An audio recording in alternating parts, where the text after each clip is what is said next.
yanjye hano mbwira imijugujugu natewe kurenza iyo natewe kuri Twitter. Urabyibuka? Natewe imijugujugu ndabyibuka ingana gute, nakorewe ingana gute?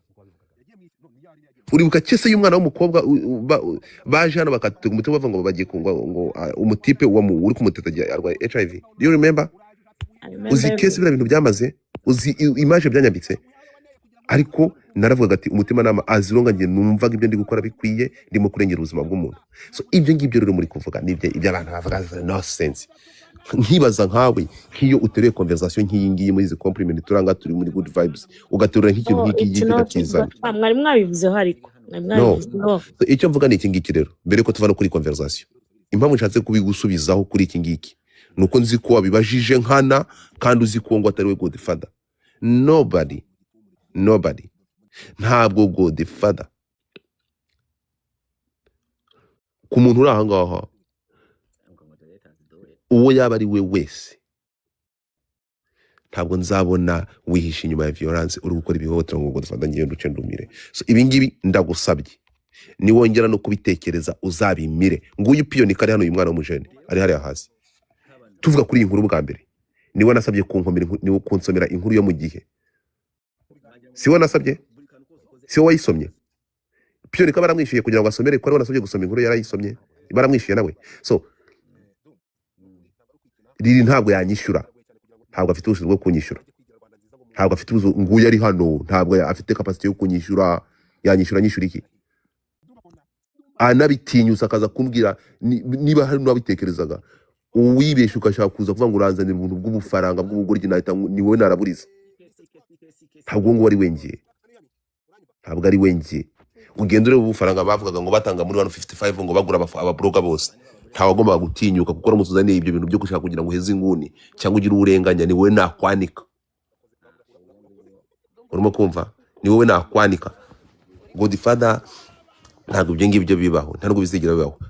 Nana ntabwo nta koshodera fure ndi kwisobanuraho, ntabwo njye nisobanura. Please abantu banabyumve kuvuga kuri iki kintu ntabwo ndi kwisobanura ko ari we wese. Turi kumwe, umva ikintu kimwe God Father nubaha. Urukumva?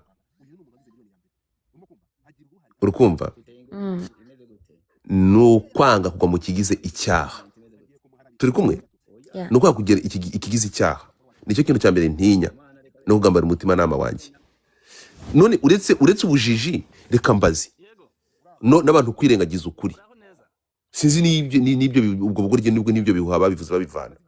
None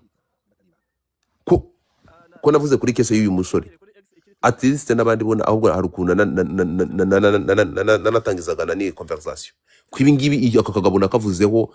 Uretse byako byo kusambanira muri hotel y'abamporiki nibyo namaganye, kandi abantu bambuza kubyamagana nabo bari barimo bambuza ngo ni nceceke ngo bamuganirije kuri RIB. Icyo mbaza ni kimwe,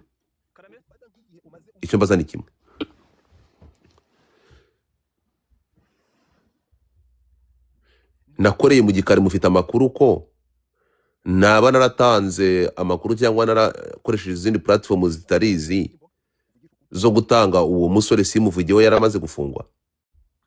Umuntu wa mbere wampaye amakuru ko uyu musore agiye gufungwa, I mean ko yampano yagiye bamutangiye ikirego ninde? Ni ntuza ni Kejon yampamagaye ababaye ari kurira arambwira ati yampano ari Gisenyi yajyanye yo ntuza na Pazo, twebwe tugiye gukatirwa dufungwe kandi yampano yatanze ikirego. I mean yampano ari kwitegembya, ariko mfite amakuru yakurikirane wumve ngo umugore we yamureze. Yampano bamutangiye convocation, nibwo bwa mbere narumvisha ibintu mu matwi yanjye. Kejo ananyibwirira ibindi by'ibibazo bye by'uko nagiye gufunga, by'ukuntu byamubabaza kubona agiye yambwiye ibintu byinshi ariko bimwerekeyeho nyine byari kwifitanye n'iriya kese y'abari abantu. Noneho uwo munsi nibwo nabajije umuntu w'umunyamakuru wo kugenda ndamubwira se nibyo yampano bamufunze. Arambwira ati niyo baba bamufunze turi muri weekend tuzamenya kuwa mbere bandika inkuru mu Gihe. Umuntu nabwiye kuyisoma ni Pionika, arayisoma. Aho ngaho nibwo naratangiye kwiruka nkakuvuga ati byagenze bite. Murabizi ko nanjye ngo ndikabara nkuru ndacukombora ndagenda amakuru ndayabona, ari amafoto mba ndayabonye. Nari kubona ari amafoto umwana bamuciye amazuru nkareka kubidarapa, nari kureka kubishyira hanze ngo byamagane. ndi kubaza nari kwanga kubyamagana. So twumvikane rero mwabigusha umwe nimugende ubona byamubangamiye cyangwa ubona narakoze ibigize cya mugende mujye kuntangira ikirego. Stupid people mwogahamba mwe mwagiye mugende mujye kwamagana ribu yamufashe kamufunga. Abahamba mugende mujye kwamagana igihe cy'abyanditse tukabikotinga tubivanyeho.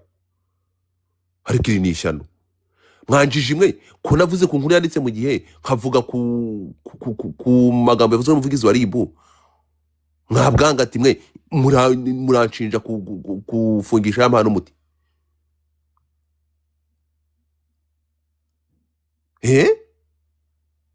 feta ariko muri n'ibitangaza. So mufate musumba zose nicyo kintu nababwira. Naho ubugoryi bwanyu n'ibindi I don't give a fuck. Kangaruke kunjije ibindi hari byo ntashobora kuvuga none kuko hari igihe umuntu avuga bamugana akavuga bikagaragara nta kiwerewere ndi kwisobanuraho urimo kumva. Ariko nawe Janet bibe ubwa mbere na nyuma kuzanira inkuru nkingi kandi nzi ko wankurikiye igihe kirekire uzi ko ibyo bintu bidashoboka warangiza ukazana ibyo bintu ukatinyuka no kuza kubimbaza ngaho iwacu. Niyo mpamvu nabivuze ndabizi nzi ko actually ujye uvugira abagore. Wabivuze cyangwa wabyibazaga nkaho nawe bishoboka? Oya ikinyarwanda cyanjye ntiwacyumvise neza ntabwo wacyumvise neza. I'm pretty sure navuze ngo abantu baza bahamiriza abandi. Ese birakwiye ko umuturage muzima waciye mu ishuri kundi bamuhohotera reba? I was on your side. Niba utumva neza iyo mbimenya uretse gato reka mbabwire ikintu kimwe uretse gato nanarangiza ngo tuve no muri conversation by the way ndeke kugira umva nkubwire ikintu kimwe. Iyo menya ari amakuru nuko najya mu makuru y'ingo z'abantu nkamenya nkabiriya bintu byose nkabimenya mbere nari kumwamagana bataranamufunga.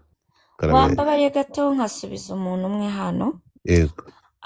Hari umuntu uvuze ngo ubundi se wamuvuga nabi undi turamutinya. Mva mu bantu bazwi ko natinya ndimo ntago mutinya kubera ko nawe niyantinya simugaburira ntangaburira nge ni cyakora natinya inzara n'Imana na Weba yanyirukanye muri inzu yanyirukanye mu buzima bwenda nababara ariko ndamwubaha nk'uko anyubaha niyo uwaba icyo uri cyo cyose. Buriya n'umwana iyo umuntu mukuru asuzuguye umwana mva ubupfura buraba bugiye pe. N'umuntu nagusuzugura ngo nuko akurusha amafaranga ngo nuko akurusha kumenyekana umuntu uzina nawe bibyo bintu simbigenderaho. Ndubaha nubaha umuntu wese nkunda abantu bose nta kintu nshaka kuri Godfather nawe nta kintu nshakaho njyewe muvuze uko mbyumva uko muzi namwe mumuzi ukwanya sibyo. So buri wese ushaka kugira icyo amuvuga abikimuvugeho. Ikintu njyewe kibi yakoze narakimubwiye ku mugaragaro ntago nishe kandi nawe aramenye ikosa rye arisabira imbabazi. Turanahura pe kuri pana ahantu turasaba aransobanurira nanjye ndamusobanura birashira. From then nta kibazo nongeye kugirana na Godfather. Ibindi byakora nibye na showbiz ye ntago ngebye na showbiz ye, that's his business. Aho nabamwinjiriye mu buzima no nkaho atanyinjiriye mu buzima nanjye sinamwinjira mu buzima. So rero mwebwe muvuga gutyo no I'm out. Murakoze. Ufite uburenganzira bwo kunda n'ijwi ryanjye ariko bitarenze kuri kunda bitarenze kuri kunda nubwo nta kiba kirenze kuri ibyo. So here's the thing. Nana ni wowe muntu wabashije kumenya Godfather. Ubundi umuntu wa mbere unyumvishe bwa mbere aranyanga. Umuntu unyumvishe bwa mbere aranyanga bitewe na Tom mvugiramo urimo kumva bitewe n'ibyo nkora. Ariko ni amahirwe iyo umuntu wamaze kunsobanukirwa akamenya nuko aba yabanje kumbona nk'ikindi kintu. Ariko iyo umaze kumenya then you gonna know who is Godfather. Nguyu kabano content nakoraga nizi content ya mbere cyangwa mu byo nakoraga bya mbere it's advocacy ni ubuvugizi. Iyo ni content imwe nagiraga. Iyo binitaga team no sleep kuri Twitter, murayizi ku ma space nakoraga. Team no sleep ni ahantu abantu bazaga tugatera story abantu ibi ngibi nari kubasaba tukisanzura. Iya gatatu kuzana abatumirwa, nkazana abatumirwa tugategura topic, ngashaka abatumirwa tukavuga ku byubaka societe. Si eshatu. Iya kane showbiz, breaking news, showbiz. Iyi showbiz indimo idashobora kumvamo, ntashobora kwitandukanya nayo. Ngizo content enye nagiraga. Aha nahazanye content ebyiri, team no sleep na showbiz. Abatumirwa basigaye kuri ntuza kuri Twitter, ariko advocacy nayo narizanye nayo nibagiwe. Even advocacy ndayigenda nimbamo. Tugaruke gatoya rero, nimuza gusubira turiho uyu munsi. Iminyawe ni ikigoryi kidashobora no gushobora gutondekanya amagambo ngo agira ikintu avuga. Sinafata umwanya wo kumva iminyawe pe. Urimo kumva ntukavuge nabo umuntu wenda gukora ubukwe. Ndi kukubwira bro, reka nze nkubwize ukuri. Nuko nyine ishano ryatubiririye muri ibi biboro, ariko iminyawe niwe kigoryi cya mbere nabonye ntashobora no gutega amatwi n'amasegonda abiri. Urimo kumva? Ariko nyine hari igihe umugisha utondagira amabyi, urumva ikintu abantu bakagenda hariya, dore ko abantu bifitiye irungu bakagenda bagatega amatwi umuntu nk'ayimipe. Urumva ntabwo mfite umwanya wo kumva birabiwerewere. So urumva rya Gasuku yahamagaye niba ari Onika na Faxman. Karaka ashaka kumararika kakasuku reka mamagara ibigo bibiri ubaye neke bine araka suko ashaka kumararika kandi murusha ubwenge n'amashuri nawe namuciro mugari gadifada aravuze mbere ariko nahise mucecekesha araceceka. urumva rero nyine urukumva niba mushaka gutega amatwi intuzuka ukagera naho unyubaho ukamura ngo ninjye ngo nimpamagare ngo ninzane arakazana amagara muzane ipfu adufata naragowe kabisa.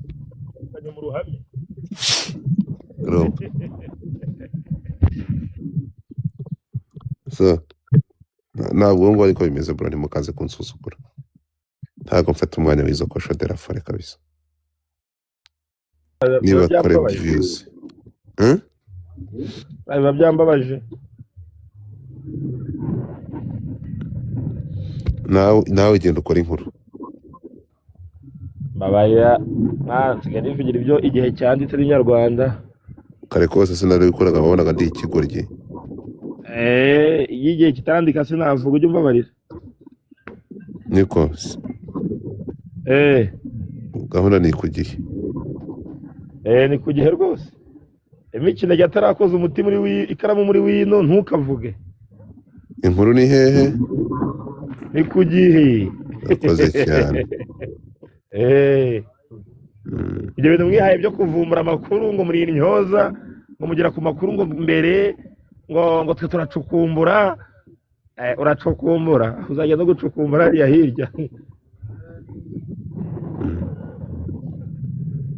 Kamini ko racyabona yandika. Kare Ntama w'Imana.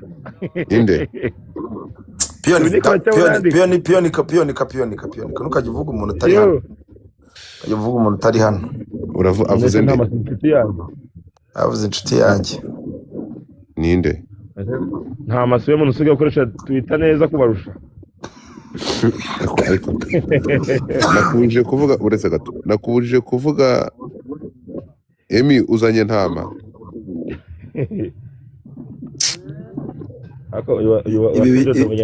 Ibi YouTuber ntabwo bigira ibanga. Ntama ariko asigaye yibera muri comedy, gisigaye cyandika ibintu by'ubugoryi noneho abaze iki cyarangije kaminuza ejo bundi. ariko se ko iyo wanditse ibintu biri mu bwenge ko bizira shajya mujya mubyihorera. Keminike reka kubwira speech urumva nziza.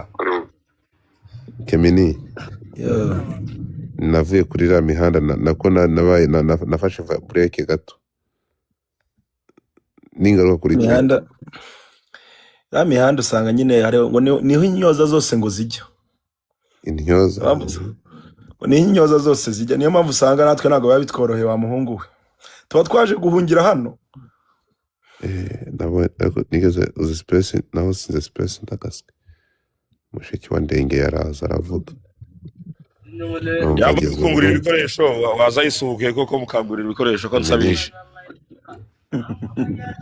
nabonye ibintu bitoroshye ndavuga numva Godfather mva ko nigenje ibi ngibi nintabireka bizankoraho Ko kamarade wamusabiye nge wazansabiye. uze kumpamagara twavuze ko tuzabivugana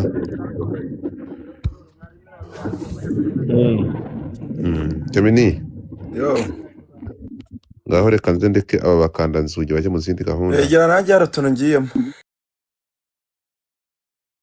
ariko ubwo Godfather nsabye imbabazi da iyi account ishobora kuzongera ikagaruka nari narayivumbuye. oya tuzivumbure ntuzivumbure urumva Ni ukuri muri biriya bihe nisanze mu bintu bitanyoroheye urumva ariko umugani w'uyu mugabo n'inkotanyi cyane ubundi aba agomba kugira ukuntu abyitwaraho umuntu abitwara urumva abitwara uko ariko what you have to know kandi urabizi urumva apari ibyo ngibyo nuko ntari nakisuganya nari nkirwana n'ibyo bisenzegeri but you know that I'm proud of you. I'm here still kicking. Inkotanyi Marina niba hari ijambo rinshimishije ni ukuvuga ko unzi ako no kajambo naje ndakagendera narakurikiye njyewe ndasitokinga nakurikiye aho ibiganiro biri ndamugeraho nuva naraje kuri live yawe inshuro imwe kandi iyo mbonye umuntu imwe niwe wari wahostinze uri nkwibutse wari uri guplayinga video y'abantu wari kodinze bari kukuvuga. Do you remember? yeah. Okay. ni amavidewo menshi na purayinze ntabwo nayibuka ariko Okay. ubwo wari Uwo wari munsi niwo munsi nanyuze kuri live yawe. Njyewe nshaka ko ari njye muntu ugira accounts nyinshi kuri ino app. yeah. Yeah. So mba mari Godfather ntabwo nigeze nkuta nagutaye muri iyi account ariko izindi zose mba mari nkubwiye watungurwa navuze induru. No way. Ntuzi arabizi. Dumba arabizi. Hari umunsi nanyuze kwa Dumba nza n'iwawe ata tuvuganya ngo ko na buri uriya muntu witwa Bucya si wowe ndavuga ni njyewe ngo kandi bagiye no kwa Godfather ndavuga yeah I did. Mba mari. Abo Yeah. ntabwo bintunguye nanone uko nyinshi iyo bakumenye uhita uhindura amazina murakoze. kuki Iyo umenye do you know what I do?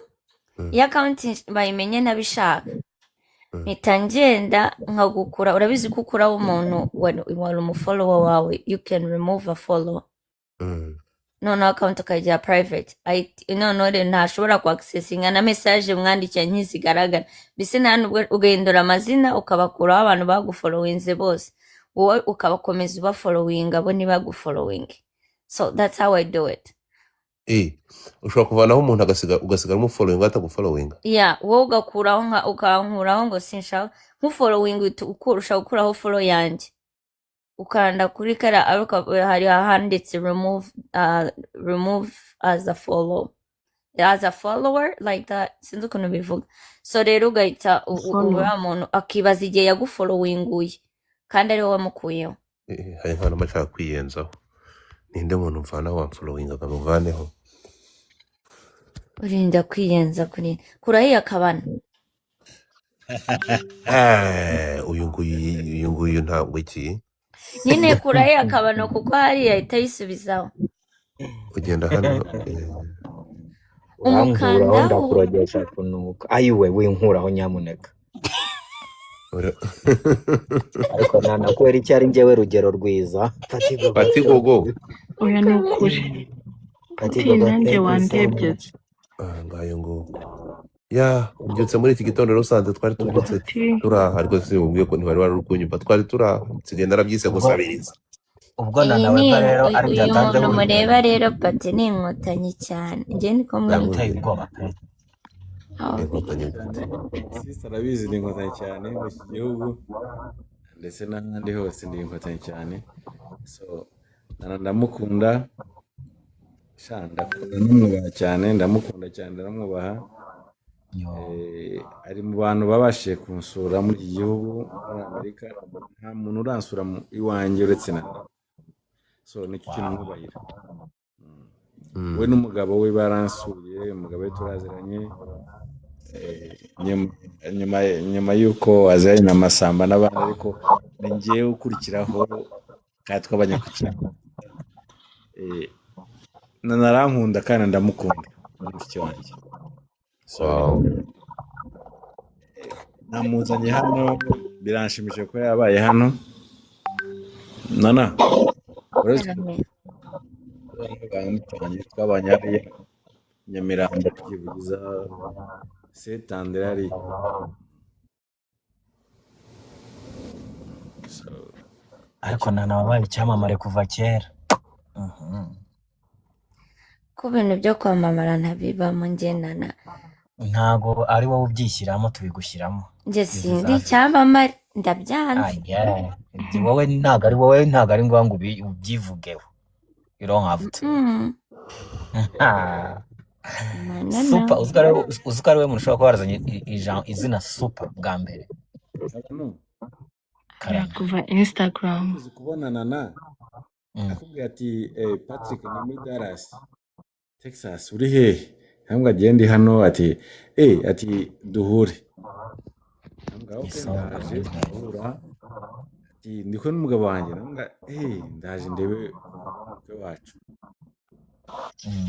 duhura kumukura nkunda turasangira turishimana ndabatembereza muri Dallas hano turatembera Texas ndabatembereza umugabo akunda gukorera hano umugabo we ni imfura cyane akunda gutembera hano turahura ntabwo utari imfura ntabwo wabanana na icyumweru yakubwira tumva mubwire take everything go away leave me alone n'umugabo we naho waba ufite shares muri World Bank yabwira ati hani mfite microfinance I am okay ntango indyarya nawe ubundi mbana na buri muntu wese upfa kuba uruwuriwe ntago njajinga nk'uko nanga umuntu njajinga kuko iyo abantu baba banjajinga as super sexy ntago nakabaye mami ntago nakabaye nana webe nta nubwo nakabaye uwundi mu buzima busanzwe so rero uburyo ntaba judged niyo mpamvu njye sinjya njajinga umuntu no wowe uko ikintu cyari uriwe kigiye kungira indyarya ni kimwe ni ubu butindi bw'ubukoyini bwa oya reka mbabwire muzi ko hari igihe kizagera baza abantu uzi ko nsigaye mprefera gufata ariya amakawunti yanjye nka beresinga abantu njye nafungura singire kweni ntanga kuri live yanjye kubera you stay or not you stay cyangwa se you leave the last time yes ariko niko bigomba kugenda njyewe niko niko bigenda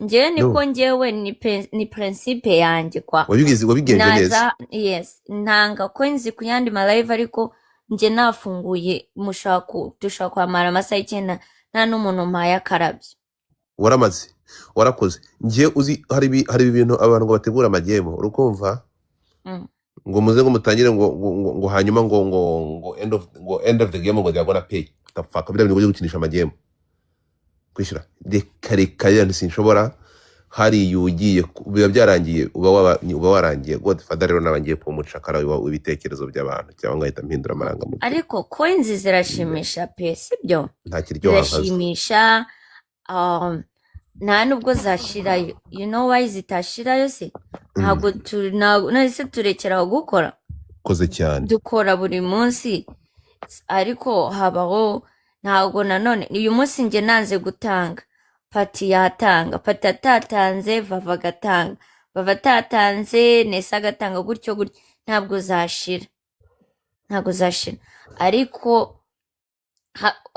yabaye nka virusi hari warabibonye ukuntu abantu bataguma kuri live yawe nka gutyo ushaka kuvuga ati uyu munsi tugiye kuganira umva ntumenye aho abantu baciye I. bumvishe ko batari bakura ama coins they disappear ariko nk'ubu ngubu nkabakira bakagenda nk'ubu dore nk'ubu ngubu mfite nk'abantu uyu munsi rero bashyize muri request ari bake nana si uri kureba uza ntabwo ibi ngibi iyo ubibamenyereje niko bigenda urimo kumva yeah That's the conversation we had with Jonas. ariko ntabwo uretse n'intuza ngo aba bakabana barabizi hano njyana n'abatumura ariko se n'ubu hari n'ujya ubibona so abantu bagomba badutumura byo umuntu agomba kuba uwo ari we uri kumva njye yeah ntabwo nashaka sometime mugomba kuganira ibiganiro bikaryoha none umuntu uje akaryoherwa n'ibiganiro akabaha n'undi akaza akabaha then hakazabayo n'ikindi gihe cy'amacoins mukishimisha ntawanga like umuntu ukugive like uguha sibyo nawe umuntu ufite nawe ntiyakwanga gutanga sibyo ariko nyine sometimes bibaho yuko mwakwicara noneho mukagira ikiganiro mukagwiza urugwiro nk'abantu nta kubagana guhari nta matiku ntaki ari ukuganira mukaganira mukamenyana mukamenya se Godfather yes ntago abiyereka ariko se Godfather akunda iki se Godfather ni muntu ki you get my point rimwe muzifate mumushyire kuri hard set mubaze ibibazo bisanzwe mutamubajije kubiyereka kubera ko niyo content ye sibyo ariko umuntu ashaka kuza se kuhora kwa Godfather mbwira Godfather akunda iki niki kirakaza Godfather ugasanga ntabwo kizi kandi murahorana umunsi ku wundi rimwe na rimwe you guys you can sit and talk nk'ugutya tumeze ubuse ntabwo turi guhabwa ama gift nase twayasabye ariko turi kuganira ako kana yeah Godfather yararakaye ntabwo apfa kumenya ibyo akunda Godfather ukunda iki arabizi mwe rimwe muzamushyire kuri hard seat murebe ko yanga nk'uko nawe That's a agiye data gushyira kumande mumushyire conversation. kuri hard seat ariko se ubundi njya nshyira abantu ikintu kuri cya mbere hasi nzi Godfather ntiwamuvugiramo ari kuvuga mana nyagasane niyo waba uri miliyoneri icyo ariko ni niko cyo byagagombye kintu kugenda undi ni wowe umugabo wa nyawe none se sibyo icya undi kabiri umugabo uvugirwamo ntabwo ni waza wa ngo umuhe coins ngo nurangiza ushake kumutegeka niyo waba ariko wamuhaye ibyo ni sawa rwose ntabwo ushobora kumuha amagift ngo nurangiza zo gusuzugura abantu bari kuri urabona pano ibintu uba ukoze urabona ko naho wakora abantumutse iki kabano iyi Godfather urabona iyo nasinana mwubashye n'abancumurije arakubaha urabona ko ni abancumurije definition y'umugabo iyo Yes, mwubashye twari turi arakubaha kukubwira that's ibyo what I know tugerageza about him kumubaho ibigerageza kumubona ibyo tugerageza kumubonaho mu gihe twabanye Godfather ntiwamuguraho urukundo Godfather ntiwamuguraho gutanga amakuru ngo afungwe na kare mwene kare ngo ntiwamuguraho nabi amafaranga uyu nguyu ni akasamutwe Godfather reka nkubwire ikintu nagukundiye imbere y'abanyarwanda bari hano right now utari uzi kamanze uretse gato kamanze nambara isengeri ni ikintu kimwe nagukundiye yego na Dumba Jano narakimubwiye mu gikari kuko I think mu bantu bakoresha social media nk'ababloga buriya Dumba turavugana cyane ikintu nakundiye Godfather ni kimwe iyo umwubashye arakubaha kandi iyo agufata nk'inshuti ye ntawaza hano ngo akukandagire ku mutwe ngo abyemere atabanje kukunyuraho ngo akubaze amakuru uko bimeze avuga ko nta nshuti agira ariko Godfather agira inshuti uti gute njyewe ndi umugabo wo kubihamya sinkunda kuza kuri pano ye njye nawe ntituvugana cyane but this guy ari genuine hari abantu bigeze kuza hano kuri live baravuga ngo reka tujye ngo kukamenerana na kwa Godfather barahageze baratangira aravugatse niko se bako muzanywe niki ngo nati nimumanuke nimushogoshire mugende Godfather hariya wanyeretse ubupfura, uri imfura, kandi nicyo kintu narakigukundiye n'ubwa mbere nkikubwiye. Uri imfura kandi ubwo fura uzabugumana. Oh my God, ubundi ntabwo njya nakira compliment ariko iyi ngiyi ndayakira. God bless you, thank you so much. Oh. ujye wemera Thank you. tubishyuhe kubera ko ujye urabikwiye. wemera Godfather ibyo bintu akunda kubikora. Nana Ubundi Twitter akunda ntibajya bamanika kubikora. akaganza. Nana yaragifite Bajya hano. bashobora kuvuga ngo baba amakwini, nta Reka kwini ndaha Godfather. reka No, mbabwire ikindi indi nk'ubu karita se ya njyewe Godfather rero namuhaye mutazi. iki? but he will Jessica, stand for Godfather you yamaze as a friend. kumenya reba, ko ugira ikinyabupfura nawe arakubaha. Nicyo kintu namaze kumenya. ibyo ngibyo rega, ibyo ngibyo That's true. biranoroshye, buri wese umwubashye yakubaha. Reka mbabwire karita ya Godfather irenze abandi bantu batagira. Uzange Let's say kumukandaho. jyewe na Vava turi inshuti za Wamumwitiye. Godfather, urumva? Noneho jyewe nkifata nkagenda nkabwira Godfather ngo Vava ibi nibi. Godfather arabyumva akaguharangiza agahita aguhamagara, nagakubwira ngo Vava yambwiye ibi, anje akubwira ati ariko kabano kuri imfura kuki ujya mu bugoryi, niki cyaguteye cyatumye ukora ibi nibi. Ahubwo ati sindi bukwange kubera ko uri umuvandimwe wanjye, ariko wampemukiye ntuzongere. Ninde muntu wakora ibyo bintu ko abantu bakunda ubujajwa? Ibyo nese Aba ntagiye ndakubujije rero mwabonaga ntuzajya kabano. kunteranya nawe. Ntabwo wabonaga igihe nazaga hano ngo wowe ngo waratwanze ngo usigaye wirirwa ngo uri mu bintu by'ubutiku ntazi. Yabimbwiye inshuro ebyiri, ubwa gatatu mpita kandi akabivugira hano atantutse atambwiye nabi. Nahise menya ibyicaro byanjye ndavuga nti ubu ngubu nyine abandi bantu ubu ngubu nyine yabonye ko nahindutse, reka noneho nongere nsubire mu mujyo wanjye. So hari ukuntu umuntu agucyaha ntakwereke ko akubwiye nabi ariko warangiza ukagira ubwenge nawe. iyo ufite ubwenge urabyo, ariko tekereza umuntu ukubwira uti Jessica wese ugomba ubuvandimwe gukora bwanjye amakosa nawe buraruta ibyo bintu byose. Noneho kumva aranakubwiye ati se nk'uyu nguyu nabikora, ariko kubera ko umuvandimwe wanjye uzongera wakigoryi. aha cyangwa akaza akakubwira ati nk'uyu nguyu murapfa iki koko mbwira ukuri, umuntu ntimuziranye, mbwira nk'ikintu upfa n'uyu nguyu, kandi akabikubwira wenda atabikubwiriye kuri live, nawe wakwicara ukavuga uti ariko ubundi ndapfa iki n'uyu muntu, ugahita ubivamo. Rero uyu mugabo abandi bantu bose batagira. buriya Godfather, ngiye Godfather mufata nka grand frere, kandi ni grand frere nibyo urumva, ariko bro, buriya Godfather man, Godfather bano bantu baba influencer ntago bazi, noneho abafatiye runini ku rwego ariko si mubyite gute. Godfather hari igihe nyine kubera ko nanjye nkoresha ukuri kwinshi rimwe na rimwe kutari na ngombwa kuko urabona ndacyari umwana. Godfather bari kiri kuntereninga ariko mbwira ati bacaha, ariko ngewe buriya hari igihe mpita nkoshona gato ngahita nkwangiza. Buriya Godfather man, Godfather hari ibiboro, hari nk'umuntu yabonaga nyine hari ibintu ugiye kumuha agahita mpamagara direct, agahita ambwira ngo Mr. Fupi wakigoryi ngo sinongere kubona muri biboro, urumva akaba akavarinze umuntu, urumva akongera mani akambu mani. Godfather ni umujama wa danje ariko noneho umuntu utamuzi wari gucinya inkoro ndamaze, none se ndi kwicinya kwaso. Godfather ni umuntu wa danje nyine mani ku buryo nyine umuntu atapfa no kubyumva, atapfa no kubikururisha imboni ze. Undi hari umuntu wavuze ngo iyo ufite ubwenge butari bwinshi bagutungira mu ijuru ngo ribe irenga ry'uko imvura ikubye n'amapfa agiye gusagarira igihugu, ariko kubera ubwenge buke ukareba munsi y'urutoki. Nuko bikora rero. Godfather ajya avuga magnet y'ubwenge n'ubundi bwenge, nta bwenge ufite ntago wamusobanukirwa. Reka Man, ngo tureke nawe ba asoze ibyo yararimo kuvuga. Uyu mukanya se waravuze ngo uracyari umwana ufite amagambo nk'aya yo mu kanwa bahura akatsindwa niyo yakuremye gusa. Abantu bahangaha baravuga nicyo bahakundira, baraza baravuga bafite inyota yo kuvuga. Ijambo ni ryawe shusho, mukanya ndaje nanjye nkuvuge. Nibyo navugaga, wenda rimwe na rimwe hari wenda scenarios mugira hano wenda ntabashije gukurikirana, ariko buriya nicyo uzajya tuvuga ibibi by'umuntu tujye tunibuka tunavuge ibyiza byakiriho. Njya mbivuga cyane, ibintu byo kujyana indabo ku irimbi mugatangira kuvuga umuntu ibyiza atabumva, uwo muco ugomba gucika.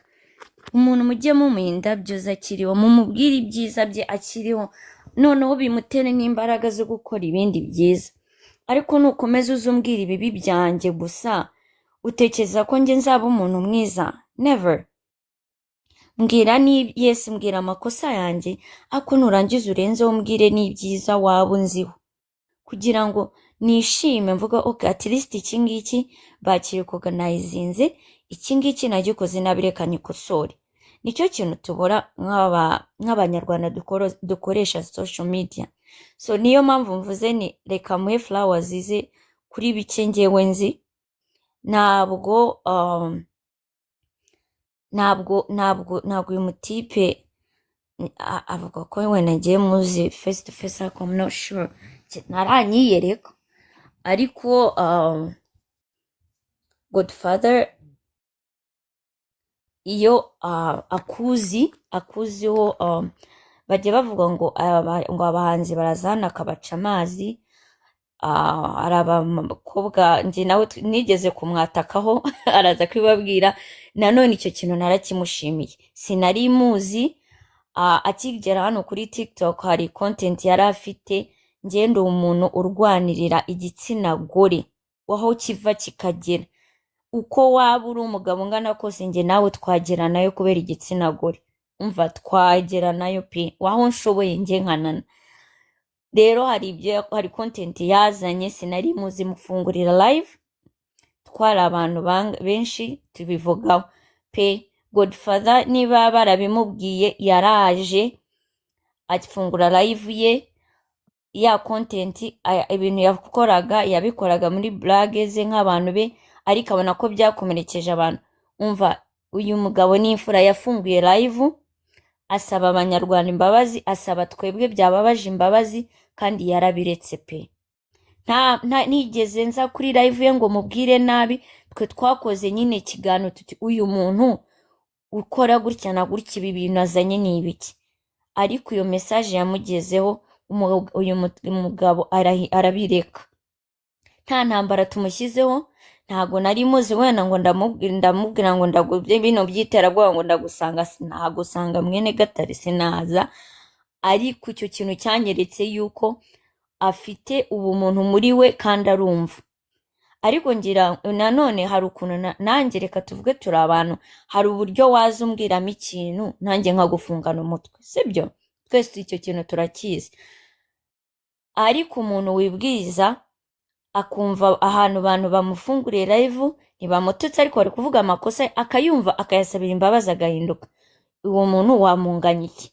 Nuvuga ngo nta kintu Godfather mwamubwira akora kitari cyiza kibabangamiye mu buryo bwiza ngo iyo kukireka. Icyo kintu ndakibabwiye nkana na Weba, sinkunda kuza kuri pano ye. Ndumva ari inshuro nk'iya kabiri cyangwa ya gatatu kuva yagiye TikTok nzamutse kuri live. Nta kintu mukushakaho, sinjya mukandaho ngo wenda aravuga ngo akundana na kuko mukanda, dore nguyu.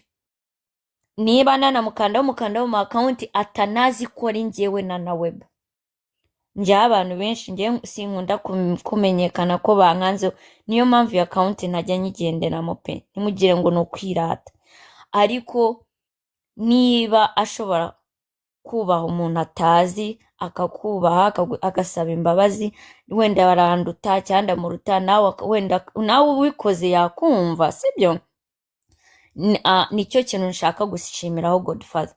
Njyewe I'm giving you flowers, uri imfura. Mu gihe gitoya nkumenyeye kuri TikTok, ntago njye mba Twitter, habaye account yanjye ariko nyiherukaho ngira ngo nk'imyaka 10 ishize. Simba kuri Twitter ngo njye ndahakuze, njye nkumenye hano kuri TikTok. Nicyo ngicyo nakubwira, ngenje nkuhaye flowers zawe imbere y'abanyarwanda. Ndagushimiye, njyewe ngushimiye nkana na Weba, uri imfura. Ibindi byawe n'abandi simbizi, nta nubwo bindeba, ariko uri umuntu wumva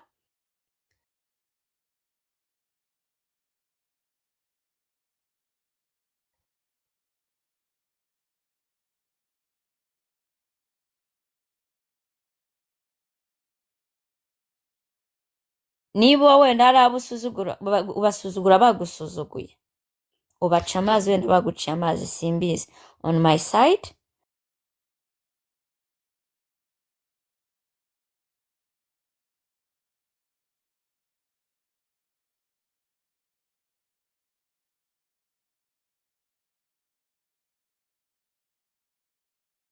ntabwo ajya mukandaho turatusurirwa bakandaho zo gusurirwa Godfather rero nawe umva sheri nkandaza karame sure nesa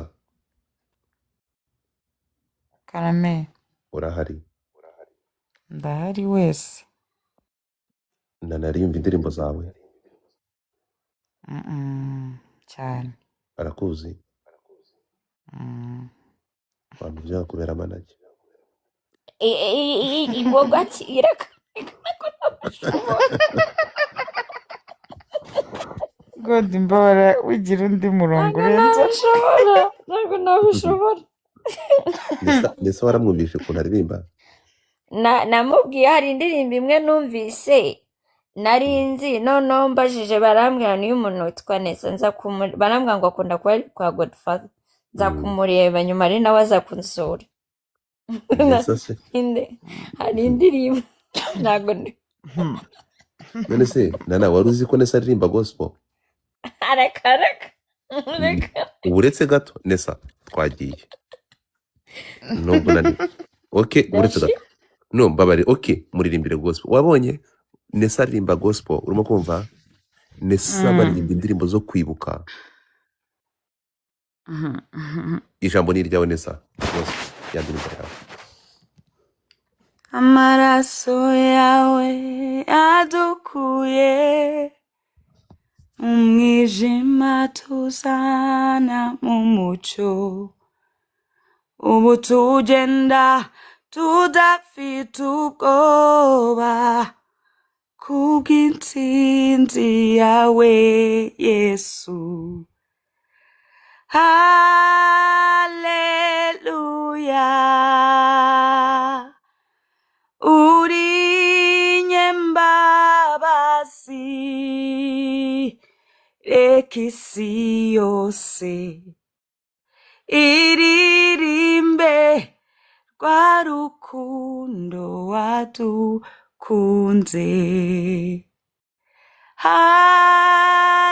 haleluya uri nyembabazi reka isi yose iririmbe rwa rukundo wadukunze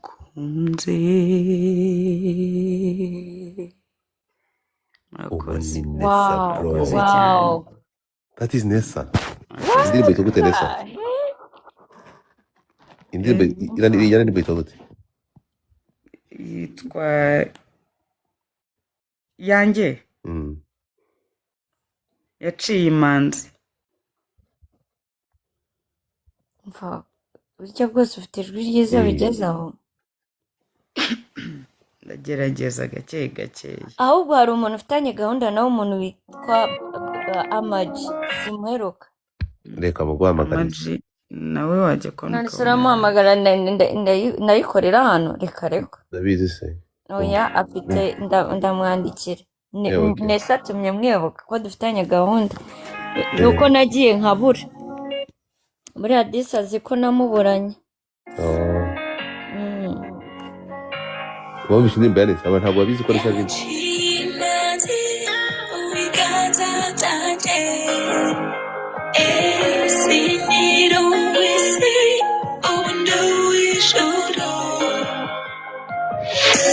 yanyaguriye inzira mu gihe abanzi banjye bari basamye yampinduriye izina ubu sinyitsinzwe habe na rimwe ndikubwe sinjewe n'urumuri ruri muri jewe nduzuye ndagoswe urumuri ruri muri jewe no mu ndabyo z'amajya no mu mvura y'amahindu naza gukura agahinda gasaze twamutuye ya mitwaro ya tumaze nimba yacimanzi mu biganza byanjye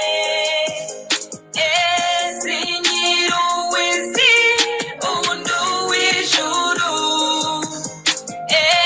yaci wabyumvishe ubu ni ese nesa bro we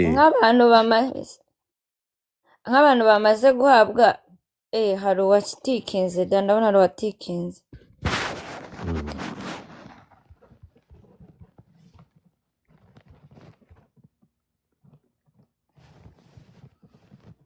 masogi zimaze guha bangahe umva ni urugamba maze guha nka 5 ariko harimo abari kongera bandika birimo biragenda bisimbuka babe bahagaze mbanze byibura nanabone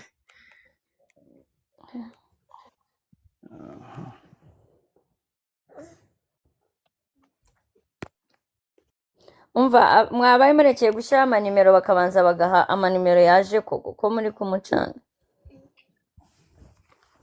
cyangwa biba byiza wenda Godfather dutize akazu kamwe hano tujye tuzamuramo umuntu oya wowe fata izamutse mbe iyo ubonye ikugeze mu maso yihe kuko ndabizi ntabwo wayiha kabiri wahita ubibona ko ari ubwa kabiri ugiye kuyiha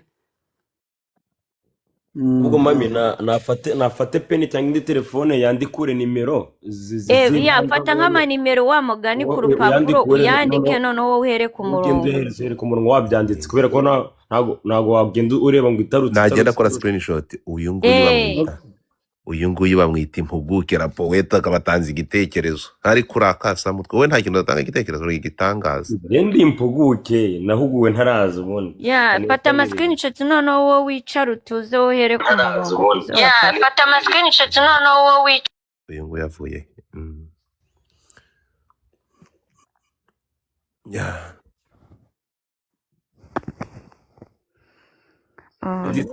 hano wakomeza ibiganiro byawe si watuje okay ubwo agiye amaze gukora screenshot reka nzifata uyu mwanya rero mwabibonye dore mabakunda ko abantu mwumva amatiku murazanga mwumva amatiku ngiye nafashe umunsi umwe ku cyumweru wo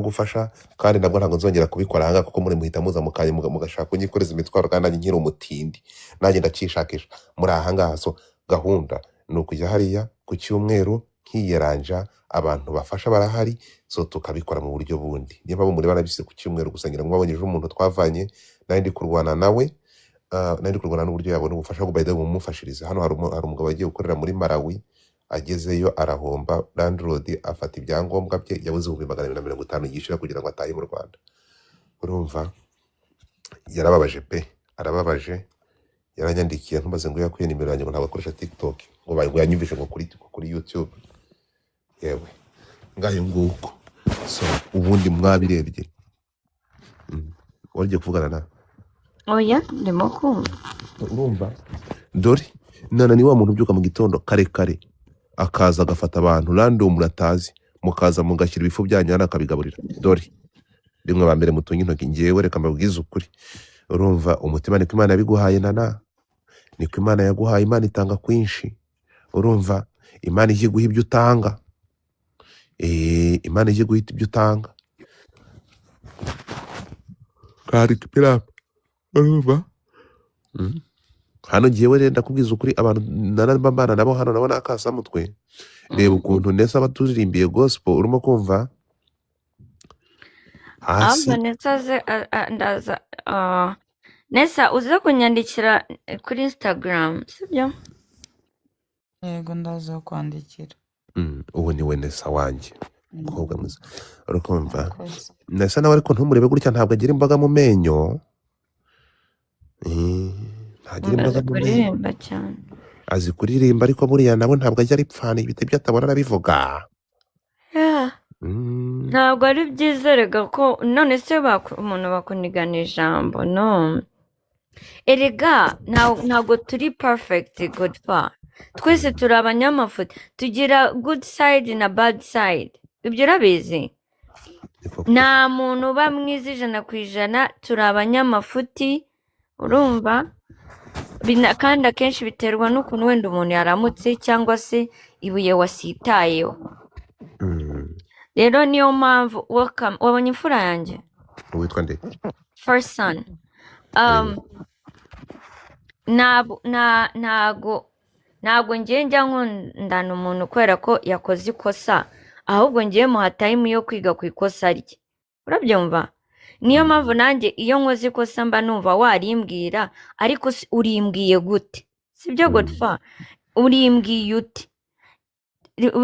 Byiza tumenye uburyo tubwira abantu amakosa yabo, kubera ntabwo uri bunsange mu karubanda ngo umbwire umwankamira ngo urarare kuki wakazi bere, ubwo se njye nzakumva? Ntabwo nanjye nzakumva.